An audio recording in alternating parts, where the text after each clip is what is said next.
Hey guys, welcome to the second Rainbow Rewrites. I am Nirvana Sparkle alongside And I am Dragonheart Dragonheart. and Americanchoirboy. This week, Choirboy takes the stage as he talks about his most rewritable episode, Baby Cakes. Another season tour. Theme perhaps? Uh, just to give you guys a little background, that is the introduction of Pound and Pumpkin Cake. And it's a Pinkie Pie sewed. So, with that, Aaron, the floor is yours. How would you rewrite this episode? All right, guys. If you don't know, I'm going to take the floor for about 5 minutes or so. Afterwards, David, Lionel, and I, we're going to discuss why I rewrote it the way I did. So let's get right into it. So let's go over my problems with the episode. First off, like the moral seems to be something like, well, when you take care of kids, you can't just play with them. Okay, geez, that's a given. And that, it's such a big responsibility, blah, blah, blah. And she comes to Especially this, considering the ages of the cakes. yeah, hold on. Uh, Once I'm done, we can talk. Um, so it's like, um, she comes to this conclusion by just, crying her eyes out, which you guys, you don't like it when Rainbow Dash cried her eyes out, and thanks for the memory. But she just gets, beat up so much, and then finally it's like, the two falls, put flour in themselves, and that fixes everything. And I just don't get it. It's just a frantic episode of her running around getting schooled by these kids who, they shouldn't be able to do the things they do because they're little tiny month-old foals. I don't understand why they do that cliche where these kids can do these amazing things and just troll people the way they do.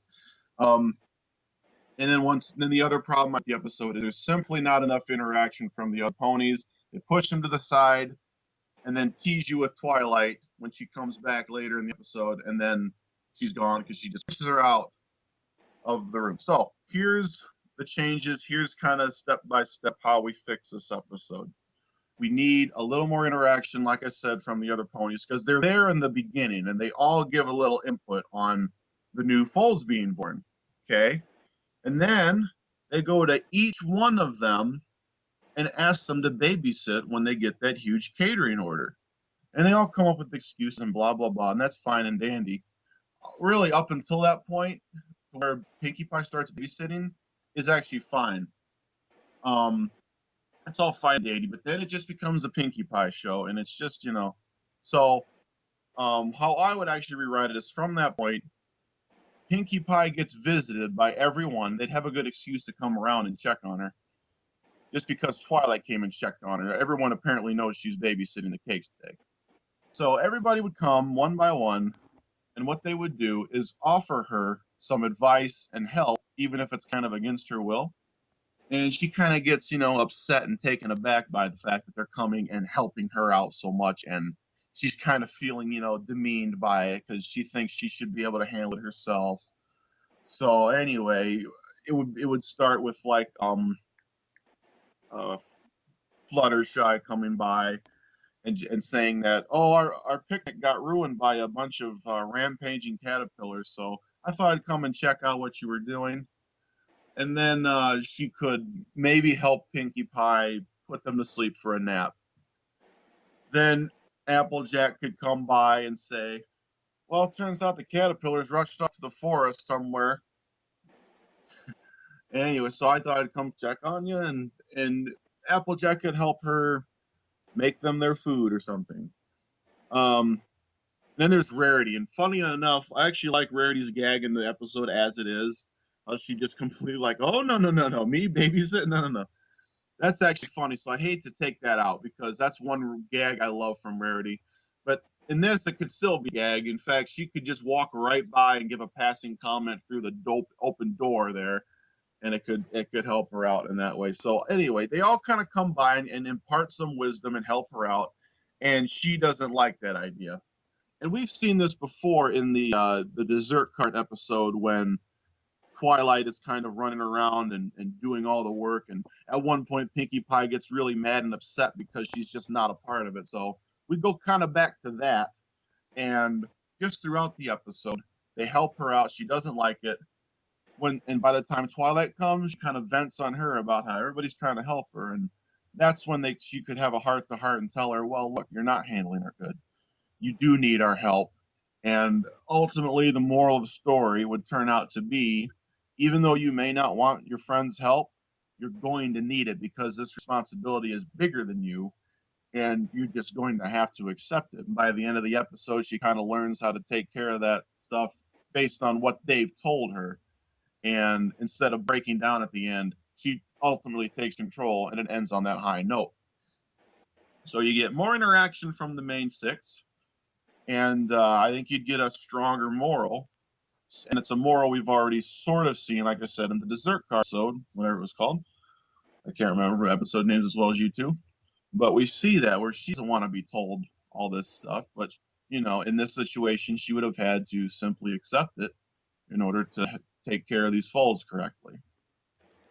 So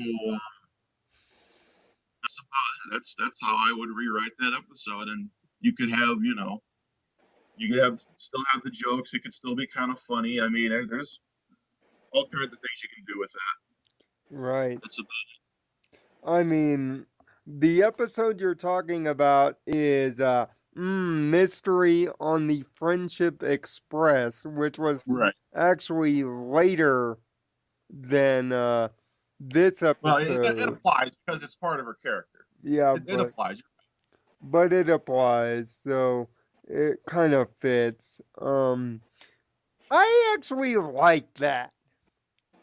I always I like that idea very much so. I vastly agree with getting every character kind of involved. Not Well, necessarily completely, but like I said, Rarity could stay as a yeah, gag. I could Rarity of Rarity being very brief in that episode and just that or you could have or you could combine a gag where it's like Rarity stops by right when the diapers need changing I actually thought and that could be Do the classic gag where and where they get grossed out, where the person who doesn't want to do it has to do it, and they get yeah. grossed out. well, not really, where they get grossed out so much that she takes off. It's like Yeah, she's walking Well, by looking to do something positive and then that happens and then she's like, "Nope." well, the thing is, Rarity could have give her assistance by simply walking by, not even knowing, and Pinkie Pie might not even know she's there. She could just give a passing comment, and it helps her out. And she goes, it'd be like Yeah. a really quick. Rarity Yeah. comes by and says, "Oh, darling, do this," and it'll, yeah, blah something blah like blah. that. But Right past the door, keep because the the door is always open. The top part of the door is always open. She strolls by. "Oh, darling, do this," and it'll help. And it's Yeah, and just one of those. keep the door but essentially keep them involved in the episode, but not all the way through, because the fact that they have Pinkie Pie involved all the way through this episode, and they have only Twilight appear for like one cameo and then she's gone. It kind of ruins the episode because you have long periods where nothing happens essentially. yeah. Yeah, and it's, They established the scene where it's like, oh, she's gonna chase the foals, and that's Tom and Jerry. And And yeah, I it like turns Tom and into an Jerry. episode of Tom and Jerry. Yeah, Like Tom and yeah. Jerry, but when other shows try to copy it too much, it's kind of like, all right, just but here's the make a thing: reference Tom to and that Jerry dog. was actually funny. This is something. This is a show that we know is smarter than this. Yeah, it shouldn't just be going straight to stuff like that. So yeah. Yeah. I Should be mean, regressing full on to Tom and Jerry. yes, Pinkie Pie is the comedy character. It's long Yeah, been and argued, there's but another problem because when you have when you have a comedy character in the main role, like in the main role of an episode or something, you get things like Planet Sheen, If you've watched that, if you had the unfortunate pleasure of watching that show. I get the reference. I know what you're talking about. Yeah. The show just ends up hard. It's like this episode, only it's the whole show. Yeah, right. I, Now, thing is though, she is written as a gag character, and when she's doing a proper gag, it's great. And the one gag she does have in this that's really funny, that's good in the original episode, is Piggy Pie. I love that. That's hilarious. It uh, almost saves the episode. uh, She's bouncing around as Piggy Pie. almost. That's the best part of that whole episode. Emphasis on almost. Uh, Although there were some jokes that made me think, who the hell writes this shit? Yeah, you Like get when she them. dresses up like a pig and starts dancing. I'm like, That's that's hilarious. not even. Uh, That's it's just like hilarious. my expression was the same as the cakes. Like, what the hell is this? and Well, you like the axe. and How do you and like? and the theme continues, but the big thing that I don't like is really in the first 5 minutes or first two, like pre-theme song, how they explain how baby foals can do things at random, Yeah, because it kind of tells you, oh my god, these kids are gonna just do shit at random. And Although the unicorn thing actually makes sense, like having spontaneous bouts of magic. yeah, but you don't. which falls flat because she's able to easily like But control everything around her, and it's really like almost looks like she's doing it on purpose to and I Yeah, trip. but It doesn't look that's the random. problem with and it. They make it look like and she's doing it on and purpose. They're too OP. and also, yeah, and also the fact that you gave that little information at the beginning gives away the whole arc of how this episode is going to go. It's kind of like, okay, we Yeah. got that little nugget of information, so that's going to be the entire 20 minutes of the episode is kid percent driving her nuts. It's gonna go into Home Alone / Tom and Jerry kind of Yeah. driving insanity. You know, if you take away that little piece of information from the script, then everything you see ends up being random, and you put that little piece of information not at the beginning but at the end. But at the end, yeah. When That way, when all that shit happens, we don't know. We're like, what the hell is going on? And And they don't have to then it make it all obvious. makes sense at the end. It all gets They tied don't have to make together. it so obvious that they're doing it. It could just be like some really weird stuff, and it's like this goes unexplained. But they've done this before with, and the fact is, they've done this before with episodes where they let you know what they're going, how this episode is going to go from the get go. But the thing is, it's told in much better episodes than this one. yeah, This one is them doing that, and then they essentially jumped and they hit every branch of the tree on the way down. yeah. And it's one of the reasons why I got the general rule, as said in my previous reviews about Pinkie Pie. So, if she isn't really the center of attention and you really write her well, she's just as terrible as Rarity is, if not worse. Yeah, Yeah, I would say worse actually. better than When she's the center of attention and she isn't written well, she's worse. Cause it's like Rarity, but it's annoying because they'll try to shove it down your throat 24/7. Yeah, it's like too many Pinkie Pies does the Pinkie Cinch episode better, and so does Pinkie Pride for that notion. But yeah, the babies being overpowered, and especially uh Pumpkin Cake, the Pegasi. It's like uh Pegasi aren't that strong. That's pound A cake, by the pound way. cake rather.